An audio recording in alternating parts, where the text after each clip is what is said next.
जादू आएगा ही बड़ा प्यार से मैं इस बड़ी कढ़ाई में बहुत सारे बैंगन बना रहा हूँ। ये आपने बहुत अच्छा किया, बहुत अच्छा किया।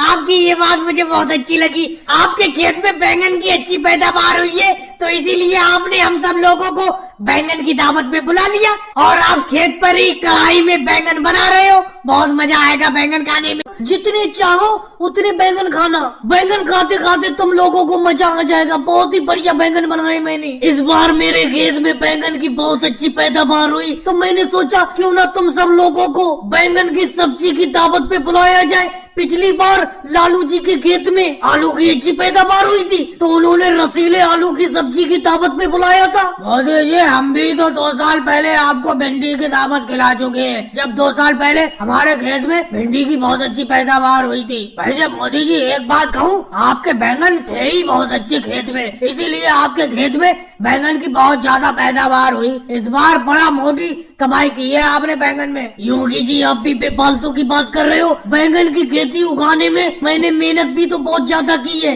6-7 बार तो मुझे बैंगन के खेत की सिंचाई करना पड़ गई, क्योंकि इस बार बारिश तो हो ही नहीं पाई, तो इसीलिए मैंने वाटर पंप से खेत की सिंचाई की। इसी वजह से मेरे बैंगन की पैदावार बहुत अच्छी हुई। अरे मोदी जी, अब वो बातें तो छोड़ो। कितनी देर लगेगी कढ़ाई में बैंगन बनने में? ऐसा लग रहा है कितनी जल्दी बैंगन की सब्जी खाने को मिले, मजा आ जाए फिर खा के। राहुल, तुम्हें खाने की बहुत जल्दी रहती है, बहुत जल्दी करते हो तुम। धीमी धीमी आंच में जितनी अच्छी तरीके से बैंगन पकेंगे कढ़ाई में, उतना ही खाने में मजा आएगा।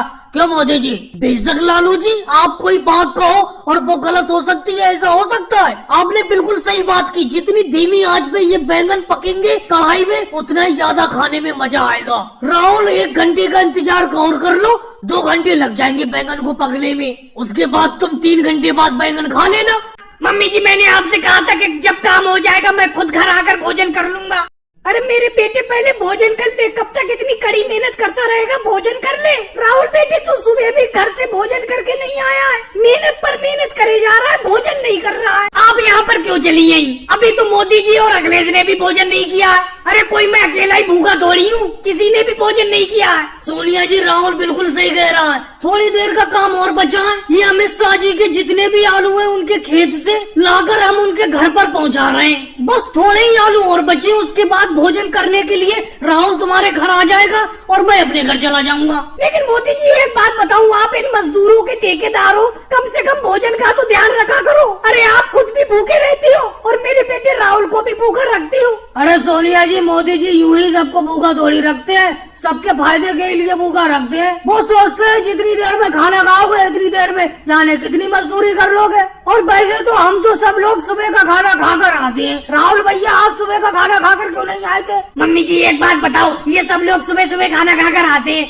आप सुबह जल्दी खाना क्यों नहीं बना कर देती हैं? जब मैं सुबह काम पर निकल जाता हूँ उसके बाद आप सोकर उठती हो और उसके बाद आपको मेरे खाने की याद आती है, फिर खाना बनाकर यहाँ पर भागी चली आती हो। अगर आपको मेरी भूख की इतनी ज्यादा चिंता है तो सुबह ही उठकर खाना बना दिया करो। मैं सुबह खाना खाकर ही आया करूंगा, जैसे मोदी जी और अखिलेश सुबह खाना खाकर आते हैं कड़ी मेहनत करने के लिए। ये बात तो है सोनिया जी, हम तो सुबह ही खाना खाकर आ जाते हैं भरपेट। दोपहर को हम खाना खाते ही नहीं है। अब आप लेट उठती हैं सोकर। जब राहुल काम पर निकल जाता है उसके बाद खाना बनाकर यहाँ पर काम पर लाती हैं। अब ये बताओ, काम करते हुए व्यक्ति कैसे खाना खा लेगा? चल मेरे बेटे, सुबह से मैं जल्दी उठ जाया करूंगी, सुबह ही खाना बना दिया करूंगी, तू खाना खाकर ही कड़ी मेहनत करने के लिए निकलना। और मोदी जी, एक बात मैं आपसे कह देती हूँ, राहुल के ऊपर जो टोकरी है उसमें आलू कम डाला करो, ज्यादा वजन मत रखा करो राहुल के ऊपर। सोनिया जी, ऐसी कोई बात नहीं है, सब लोग बराबर की मेहनत करते हैं। सबके टोकरी में 5-5 किलो आलू है, कोई किसी से कम मेहनत नहीं करता है, सब बराबर की मेहनत करते हैं। भाई लोगों को वीडियो को लाइक करो, चैनल को सब्सक्राइब करो।